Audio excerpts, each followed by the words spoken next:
Левое колесо 2,2, правое переднее, я имею в виду 2,3, заднее правое 2,1, заднее правое 2,2. Поэтому подгоняться вот именно под этой, по этой шкале, по этим показаниям, ну, я думаю, не совсем правильно, не совсем точно.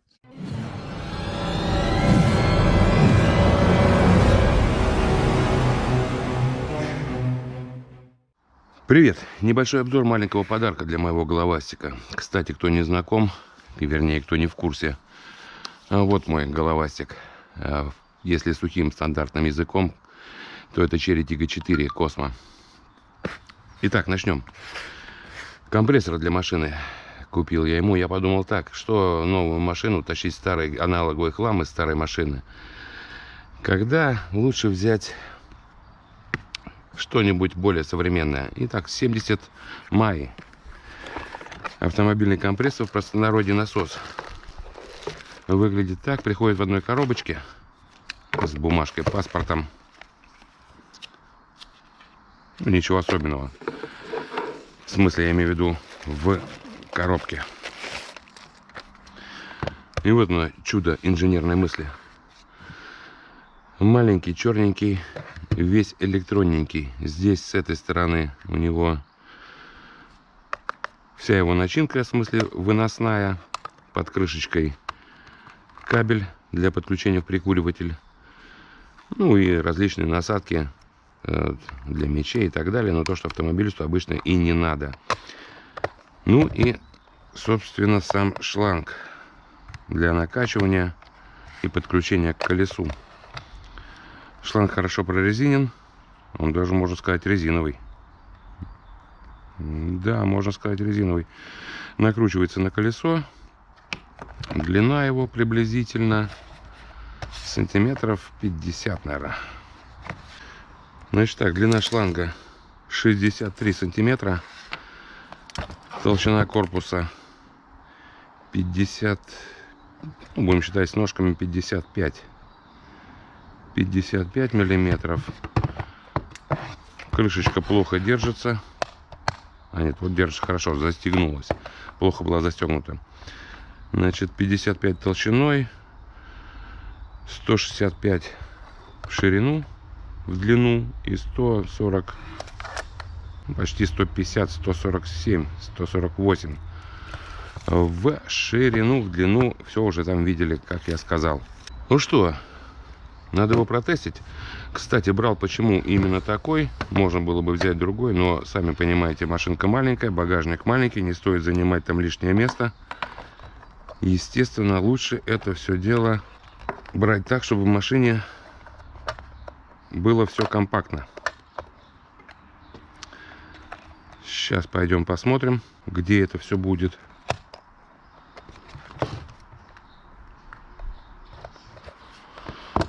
Вот так вот. Да, забыл сказать, сколько весит это чудо инженерной мысли. А весит оно 753 грамма. Ну что, продолжим. Да, насос можно было взять любой. Я имею в виду по размеру. Я полку здесь убрал, чтобы она мне не мешалась. Вот у меня камера на голове стоит. Висит, прикручена к голове. То есть насос можно взять любой. И место для него здесь есть. Но он будет, естественно, ездить, болтаться. Но мало того, что это цифровой, по поводу чего еще? Сейчас эту штуку снимем. Ну, естественно, когда здесь будет все виброизолом заделано, шумкой или не знаю чем, здесь есть местечко для него. Вот тут вот. Что-то не кладется. Вот оно. То есть сюда его спокойно положил. Закрыл. И здесь у вас ничего не болтается. Ну, под сиденье можно и так далее. Каждый найдет место для такого маленького насоса. В общем, насос классный. Компрессор, будем так его называть. Наверное, правильно будет компрессор. Хотя все привыкли насос. Ну, пойдем посмотрим в салон, как он подключается и что он из себя представляет. Так, значит, мы в салоне. Если что-то тут кого-то будет смущать, мои грязные брюки, это рабочая одежда. Просто я сейчас занимаюсь другими делами. Но пришел этот компрессор, курьер привез. Решил сразу записать видео. На момент покупки, это май 21 года, цена его 2200 рублей. Но я думаю, что эта информация не имеет смысла, потому что когда вы будете смотреть это видео, со временем, я имею в виду, цена это будет уже не актуальна. Значит, открываем, достаем штекер для прикуривателя. Скорее всего, он с предохранителем. Я не знаю, я не читал еще информацию никакую. Но что-то у меня тут ничего не откручивается. Ну, наверное, он с предохранителем. Тут какая-то есть резьбовая. Надо посмотреть. Ладно, посмотрю, потом напишу. Наверное, должен быть предохранитель быть. Все-таки более-менее цивилизованная какая-то штучка и дрючка. Ладно, включаем в розетку. Что мы болтаем? Тут обзоры на 2 минуты. Сейчас будем, как мне тут говорят комментаторы, обзоры на минуту растянул на полчаса. Открываем, отнимаем сеточку, эту сеточку, пленочку. Ну и подключаются, значит, у нас бары, ПСИ, КПА и бары. Плюс-минус это мы выставляем значение, которое нам нужно для накачивания колес. Ну, по поводу жужжания, как в некоторых видео я видел, говорят, что жужжит он чересчур противно и режет слух. Ничего не режет. Жужжит, как все насосы, как большинство из насосов. Текущее время 13 часов. Спасибо большое. Это у меня этот, как его авторегистратор здоровается. Ладно, время подсказывает. Постоянно меня сбивает, зараза. Ладно, про что я? Ну, жужжит как жужжит. Все, пойдем проверять его, не будем болтать. Так, сейчас переднее колесико поспустим чуть-чуть. Чтобы нам было более-менее понятно. Сделаем мы на нем... полторашку поставим.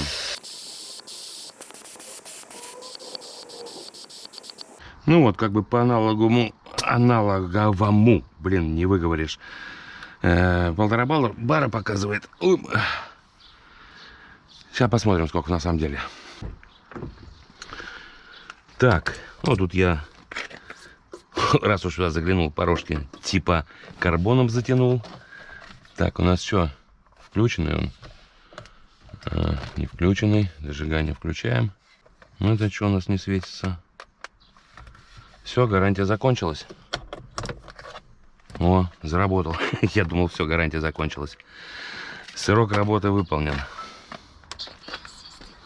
Да что ж такое, прикуритель что-то или в этом барахлит? В гнезде, наверное.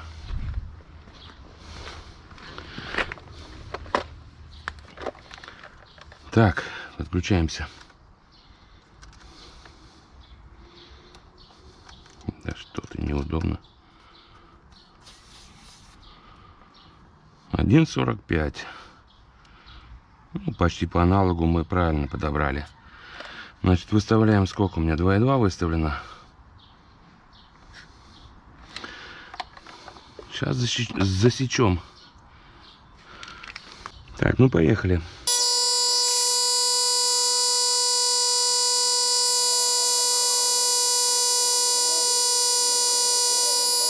Так, ну 2,2 ровно накачал. Обычно, ну, в других насосах как бы есть чуть больше, 2,5 соток, или здесь можно построить 2,5 соток.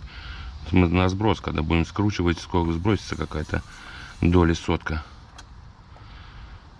Так, ну ладно, сейчас посмотрим, сколько у нас показывает на приборке. А вот на приборке у нас все немножко по-другому. 2,1. То есть нужно закидывать лишнюю сотку, десятку вернее. Да, нужно закидывать лишнюю десятку. На приборке чуть-чуть он... Хотя хрен его знает, может приборка врет. Продолжим. Меня тут отвлекли немного. Ладненько, на чем там остановили? Значит, да что ж ты постоянно там пиликает, ты еще время неправильно показывает. А нет, правильно.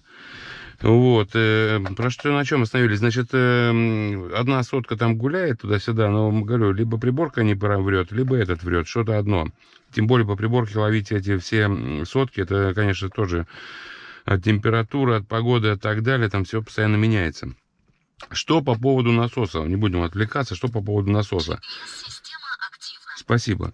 Что по поводу насоса? Насос, значит, отлично, мне понравился, классная штука. Говорю, вот учитывая то, что Черик Тига 4 под полом багажника, именно под полом багажника, конечно, я говорю, можно поставить все это дело на вверху багажника, ну, в смысле, в самом багажнике, на полу. И ничего там не заморачиваться. Не так много это место занимает. Ну, не знаю, вот захотелось мне именно такой, чтобы был размерчик и уходил под пол. Под полом места мало. И вот 5 сантиметров, его толщина буквально впритык идет. Потому что там под полом никаких органайзеров. Это единственный, ну, это один из недостатков этого Черика. Далее. Быстросъем, ну, не знаю, у меня были на предыдущих насосах быстросъемы, на тех, которых не было, я покупал и ставил. С этим быстросъемом заморочишься, то кривой, то косой, то пропускает, то что-нибудь неправильно. Здесь нормально, крутилка, это все вспомним старые времена. Тем более она нормально держит и крутит, и все это дело не настолько важно. Значит, регулировка. Отстрел идет, отсечка по указанию давления, по выставленному давлению. Назад, естественно, он не сбрасывает, то есть нельзя лишнее сбросить, отсосать воздух обратно из колеса, короче, так скажем. Он работает только на накачивание. Насколько он точно показывает, не знаю. Ну, говорю, 1/100 это нормально пойдет. Длина шланга, пардон. Длина провода 3,7 заявлена, по-моему, у нее. Производительность 25 литров, что-то в районе, там, не знаю, 11 атмосфер держит. В общем, все характеристики почитайте. Я сейчас не буду на это отвлекаться. Все это есть в интернете. Я чисто свои ощущения.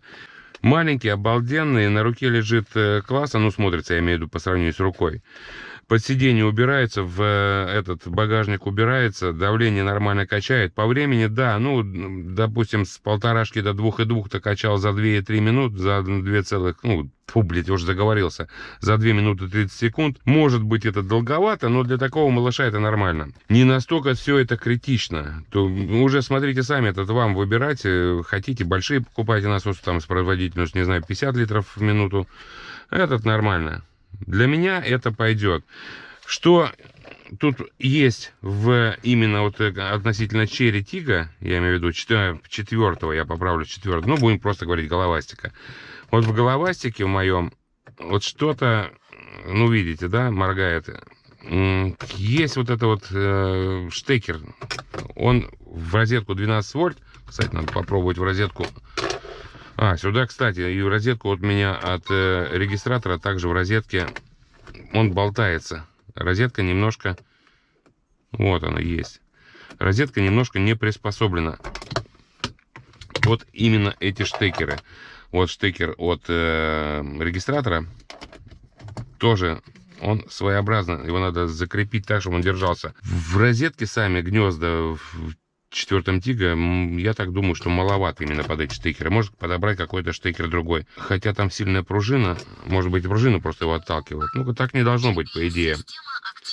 Опять активная система. По поводу предохранителя. Не стал я его раскурочивать. По идее, может быть, там есть предохранитель. Но сомневаюсь, что его додумались сделать под винт, чтобы винт раскручивать и достать этот предохранитель оттуда. Это ерунда полная. Скорее всего, наверное, вот это откручивается. Здесь насечки есть на, будем так говорить, кругляше этом. Может быть, плоскогубцами можно открутить. Я ломать не буду. В принципе, предохранитель мне не важен. В машине предохранитель есть. Ну все, на этом заканчиваю. Хороший аппарат. Мне понравился. У меня в машине будет жить. Будет кататься со мной. Будет служить, я надеюсь, верой и правдой. Всем спасибо за просмотр. Всем пока.